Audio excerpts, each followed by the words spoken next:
So I want to start today by talking about something that I don't like to discuss, which is that I'm racist.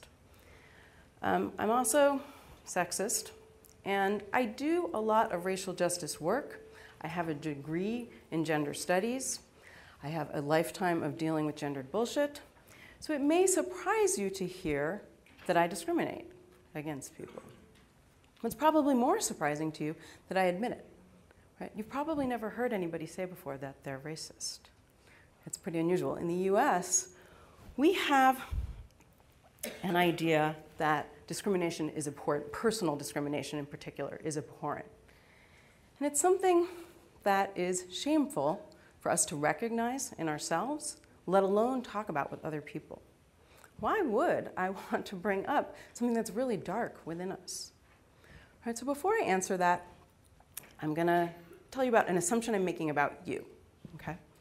So the assumption is that you know that women, white women, and people of color are underrepresented as leaders in business and government in our country.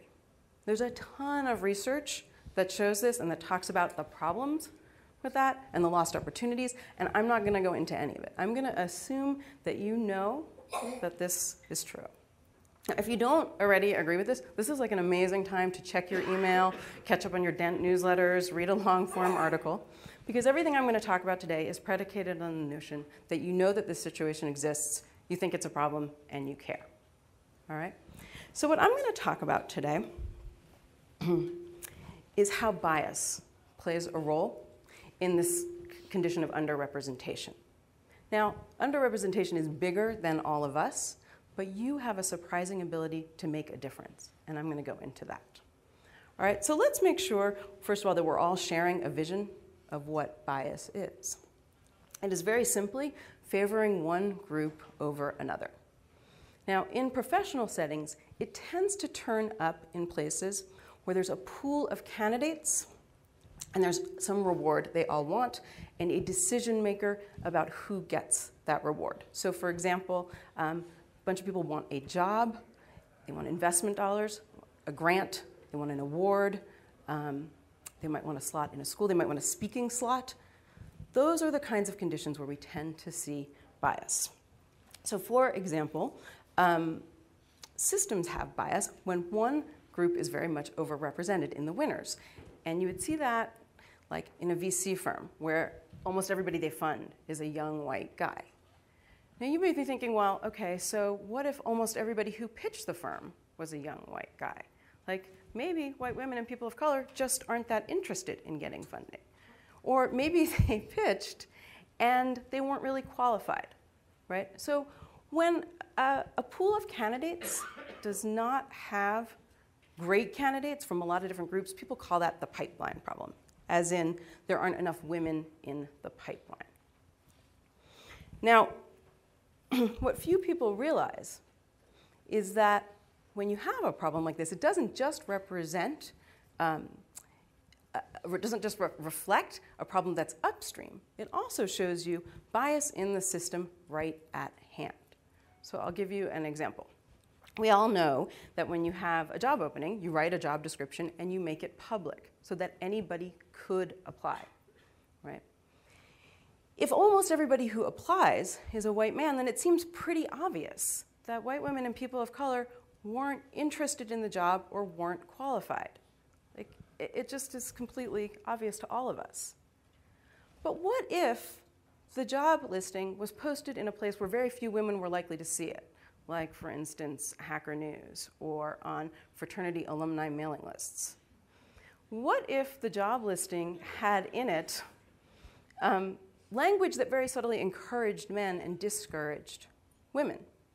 Or what if the job listing was fine and a lot of women saw it, but when they went and looked at your website, they could see that everybody on your team except the office manager was a white man, and they reasonably decided not to apply because it would have been a waste of their time. They could tell that they were unlikely to get picked, right?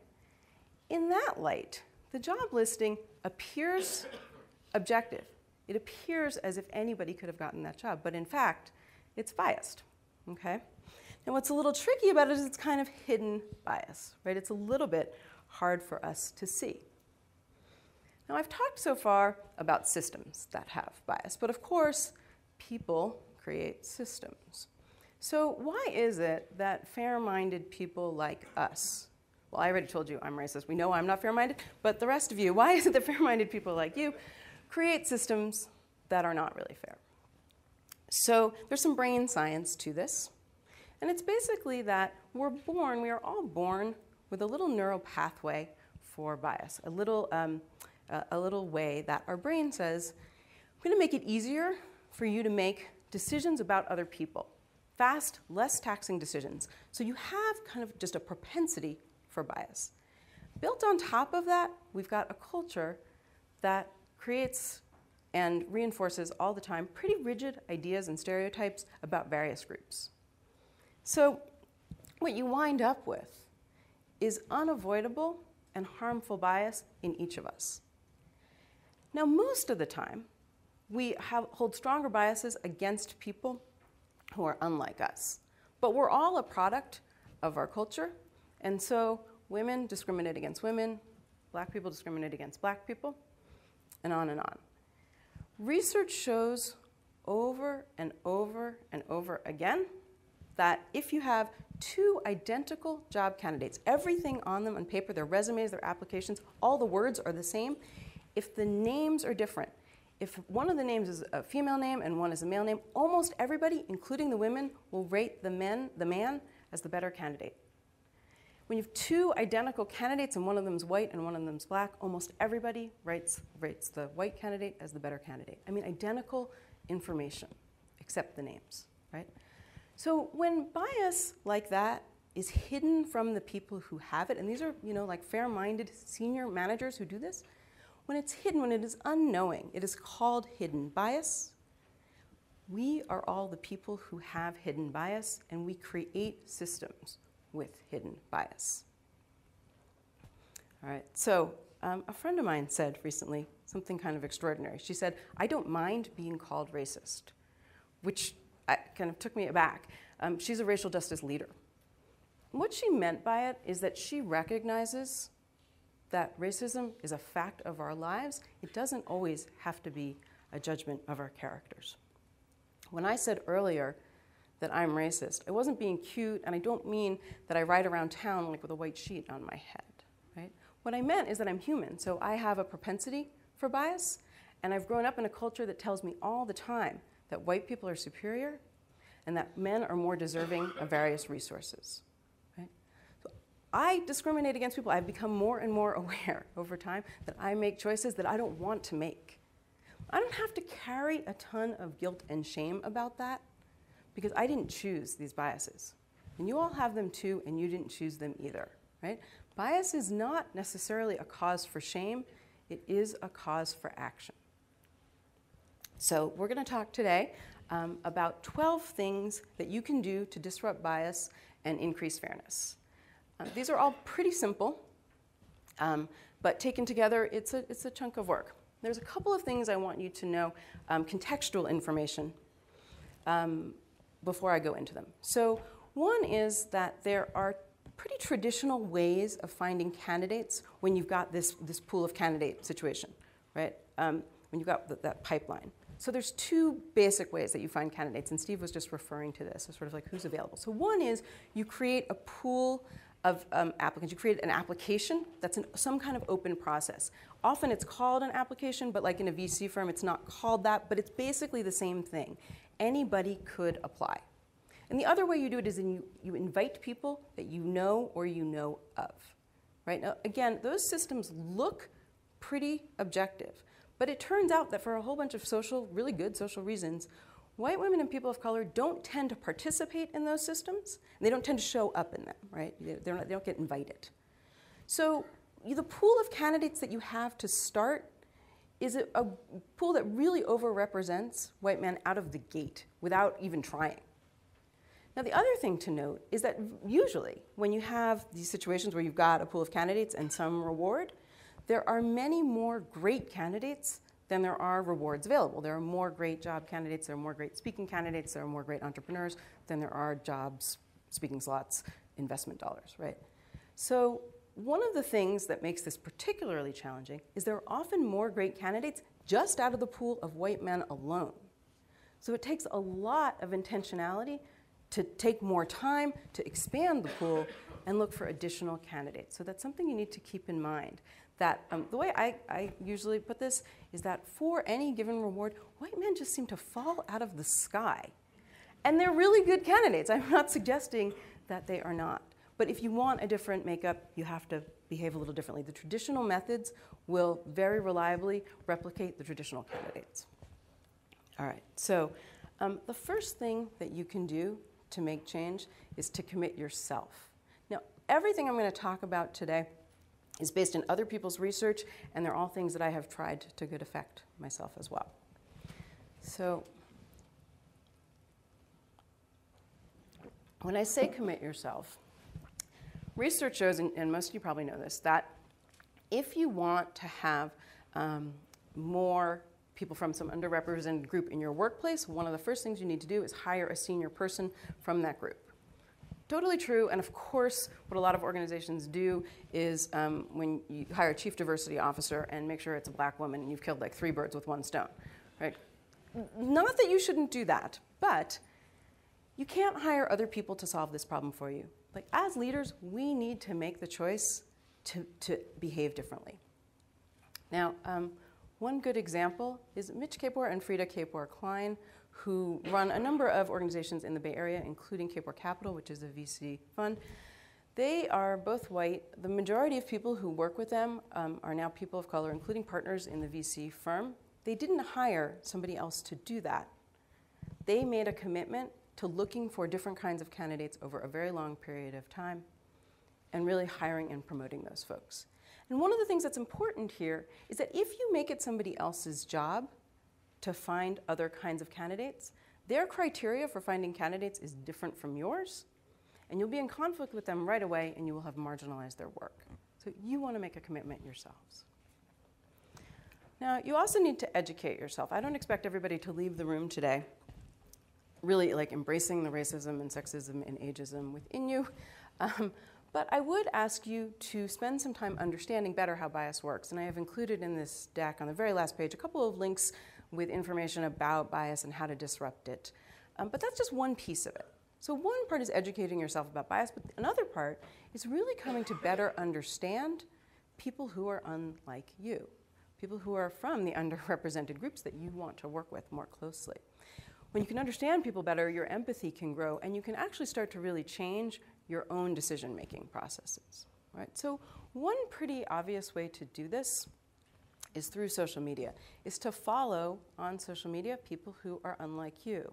And not just click the follow button, but really spend some time reading what they're posting, clicking through on the links, finding out what they're reading that stuff, finding out what they're watching, which in some cases may mean you get to watch more Shonda Rhimes shows, which that's awesome.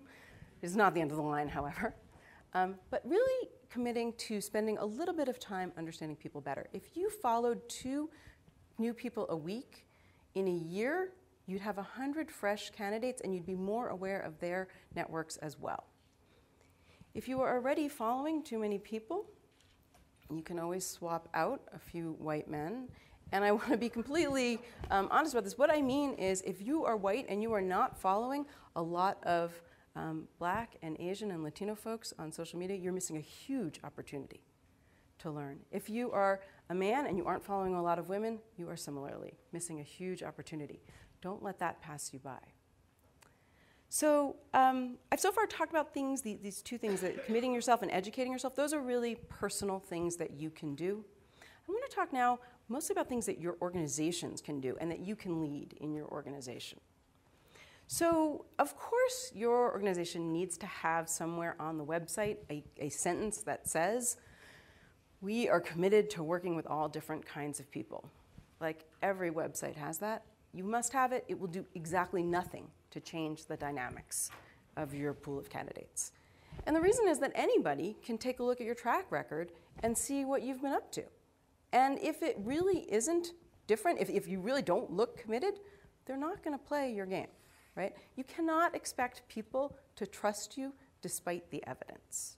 So you need to go beyond that one sentence and usually the most powerful thing you can do is write about the conditions that you created that led to a situation of underrepresentation in your organization. Why is it that you aren't funding people in an equitable way? Why isn't it that you haven't hired people in a balanced way? Talk about the mistakes that you've made and what you're doing to change it. That starts to get people to really pay attention and to trust that you may be doing something different than almost everybody else. A couple of years ago, OATV, which is the venture arm of O'Reilly Media, was looking to hire a new associate. And they just put up their normal job listing, and a couple of weeks later, they had a couple hundred candidates, and 2 of them were women. And they weren't necessarily looking to hire a woman, but they did want the pool of candidates to be a lot more balanced. And so one of the partners in the firm wrote a post about how they had made a mistake, how the job listing did not really accurately talk about what the job was like. It didn't talk about the values of the organization. And he said very plainly, we do not necessarily need to hire a woman, but we do want to make sure we're seeing a lot more candidates. Being honest like that kind of transparency, generated dozens and dozens and dozens of applications from women who were not taking them seriously before. They actually wound up hiring a woman from that group. She was, no question, the best candidate for the job. It was a 2-year appointment in this job, and she wound up staying 3 years because she was so good. So now the language that you use can send really powerful signals to candidates, and it can be kind of subtle.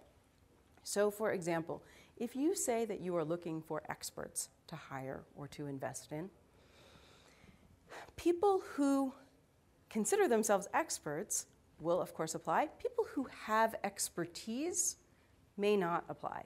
And it really may be that what you need is just the people with expertise. People who consider themselves experts fall into 2 categories. One, people who have gotten some kind of external validation that they are at the very top of their profession. And 2, men. So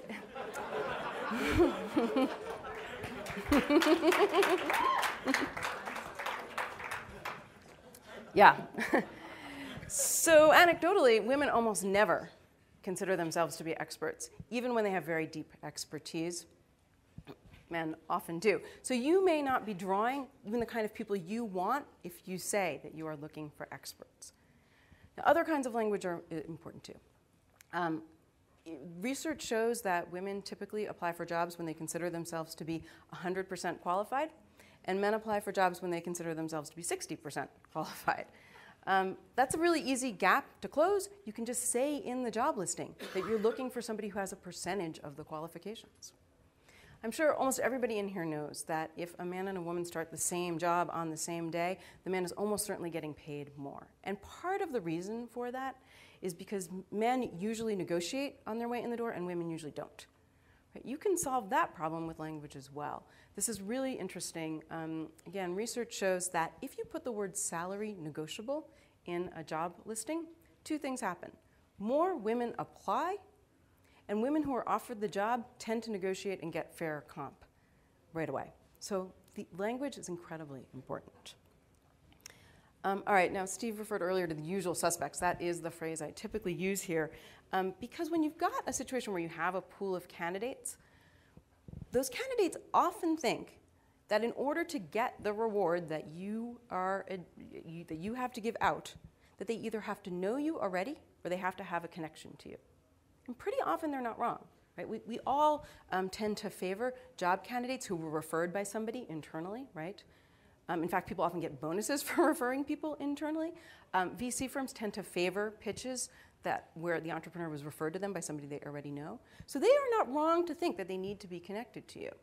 The problem is when you rely on those sorts of connections, you tend to replicate the network you already have.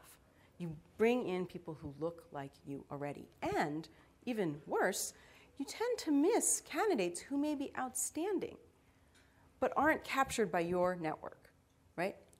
There's really sort of an arbitrage opportunity in finding candidates who are overlooked in your sector. And that could be job candidates, and it could be investment candidates, and so forth. Right? Now, the key to this one is that if you're going to do this, you have to tell people that you're looking outside your network. You have to be very public and say, we are trying to expand the pool of candidates, and we are going to treat candidates we don't know the same way we treat candidates that we do know. Now, sometimes when you're looking for candidates outside your network, or you're looking for people who are kind of up-and-coming stars, you have to offer training to get them to perform at the level you need. And this can be really an interesting phenomenon. When you offer training, you often draw in people who don't need it, but who really like what you're doing. So Etsy, you probably all know that Etsy's customer base is mostly women. And in 2011, when they looked at their engineering team, it was 50 people, and 3 of them were women. And they thought they had a problem, which I could agree with. And they partnered with Hacker School to offer scholarships for Hacker School's coding program. There were 25 slots for the first class. 600 women applied. Etsy wound up hiring 5 people from the first class alone. And one of the interesting things that happened was that people, really established programmers who, men and women, who saw what Etsy was up to and who shared their values and could see that Etsy was committed in a different way than most organizations, applied to work at the company. So in a year, they had 20 women on the engineering team. Right now, one of the things that you need to do in these situations is create some system outside your application process to meet and get to know potential candidates, and for them to meet and get to know you, for you to work together a little bit. If you speak baseball, what I mean by this is you need a farm system. Now, one of the most public farm systems that we're all aware of, but you may not think of it this way, are the TEDx conferences. TED created a platform, and for people to create their own conferences, one of the benefits to TED is that they now see a whole bunch of speakers who could be potential speakers for the main conference. And they tend to now get a couple speakers a year from that system. They never would have known about those speakers otherwise. So that idea is something you can apply in lots of ways in different situations. In a workplace where you're looking for hiring candidates, you can think about a hackathon or paid project work. In funding situations, sometimes an accelerator program can be part of the funding pipeline. This can take some creativity, but it can work at a lot of different levels, and it can be very powerful. All right, so once you've got a lot of public information out there about what you are doing, that's very different, and people can see that you're committed, you can ask for their help and say, look, we're doing this, please help us find more candidates. Now, an interesting thing is that you have to be really specific even when you have your public information out there. So if you tell people that you are looking for Bitcoin entrepreneurs and you point to all of your good public information about what you're doing, they're going to send you a list of white guys. If you say that you are looking for female Bitcoin entrepreneurs, they'll come up with great candidates they wouldn't have suggested if you weren't specific. The specificity is really key. One other thing that's really nice when you've got a lot of public information out there is you can go to groups in your community who have networks unlike yours and ask for help. So for example, if you are in tech, you could go to Women 2.0 and to Latino founders and to, Latino startups and Black founders and ask those folks, will you share with your members my job listing, my call for pitches, my call for proposals? And if they can see that you're doing something that's very different than what everybody else is doing, they may be willing to help you in a way they wouldn't work with other folks. They may be able to help you expand your pool of candidates. All right, so this one is both personal, something you can do, and something you can lead in your organizations.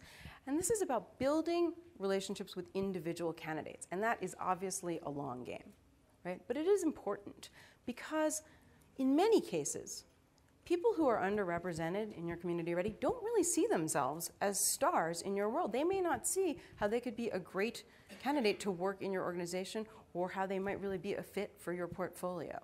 And you may not see them in there either. If you spend some time brainstorming together and building a little bit of trust and getting creative and thinking, you may find that they are a great fit. They may be able to see where they fit in a way they couldn't understand without a very personal discussion, right? So this one takes time, and I recommend being pretty systematic about this, like finding 2 people a quarter that you're going to invite to coffee and get to know better. And of course, you can find people through social media. That's one of the great benefits of social media. You can also find people, almost all communities have sub-communities that have events. You can go to those events to meet people. You can look up the speakers online and approach the speakers afterwards as well. All right, so one of the things that's a little bit tricky about all of this is these new ways of finding people take longer than the old ways, right? Those old methods where you just have an open application, anyone can apply, and where you invite people, they're relatively fast. So if you don't save some slots for people who come through the new system, you will have inadvertently filled up all the slots with people from the old system. You will have replicated the problem that you were setting out to solve. So you need to save slots. And if that sounds to you like putting quotas in place, it is. But the quotas are not, say, to have a black man in a position just because he's black, regardless of his qualifications. The quotas are to help you sequence your decision making so that you have better information and a bigger pool of candidates from which to choose. All right, so now you've started to change who's coming to the front door. How do you change your bias when you are evaluating them? Right, so there's a couple of things to think about here. I mentioned earlier that when you've got written applications, if names are attached to them, you're going to discriminate against the people. Right? So an easy thing is if you are having some kind of an evaluation process where there's written information, have somebody block out all the identifying info. Right? So have HR, a recruiter, or a colleague block out the info and go do the blind review as far as you can. Now, in some situations, the blind review can be the whole thing. So many of you may know that symphony orchestras used to have almost all male musicians. And the way that auditions worked is the person who was auditioning would just come in, sit in front of the group of people evaluating them, play a piece, and a decision was made. A couple of years ago, orchestras started doing it differently. The person who was auditioning would audition behind a screen, and nobody could see what they looked like. And interestingly, job offers to women shot up. Symphony orchestras are now somewhere, I think, over about 30% women. So if you have a process where you can do that, do it. That will help you disrupt your own bias. If you have to meet people in person, there's a couple of things you can do that really change the game. So one of them is to have a group of people who evaluates the candidates. And the group of people should spend time talking about the criteria that you're going to use to evaluate. And that criteria should be based on experience and expertise. And people like to talk about culture fit. But culture fit is usually a way of saying we want people who look like us already. So what you want is for that group of people to be very intentional in spending time. And research shows that if you hold each other accountable, you will make fairer, better decisions. You have to have those conversations pretty regularly. All right, now the other thing you can do is ask the same questions of all of the candidates. So that has a couple of good outcomes. One is you get more comparable data, right? But also you can start to see patterns that might reveal that some of the questions are biased. So the question, tell us about one of your greatest professional accomplishments at work, seems innocuous. But the problem, of course, is that women are conditioned not to brag, and men are conditioned the opposite. So you don't get really good information when you ask that question. But if you're asking it of everybody, you might start to see that women seem to be underplaying what they're telling you. Men might be overplaying it a little bit, and you can eliminate or adjust questions. Okay?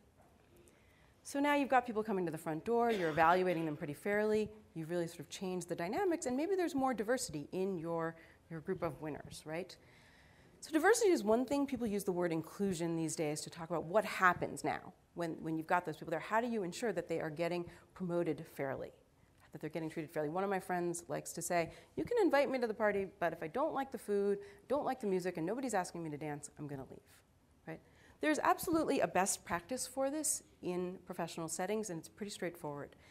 Whenever you've got a situation where people could be promoted, could get reinvestment, what have you, what you want are clear, objective, measurable, and public information about how you get promoted, right?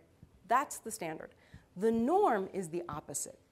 And research shows that when you've got the black box system where it's a group of senior people who go into a room and make a decision, you almost always have them replicate their own power structure. They will promote people who look like them. They will overlook people who don't. And the opposite is true. When you've got good public information, people who have been traditionally underrepresented tend to get promoted.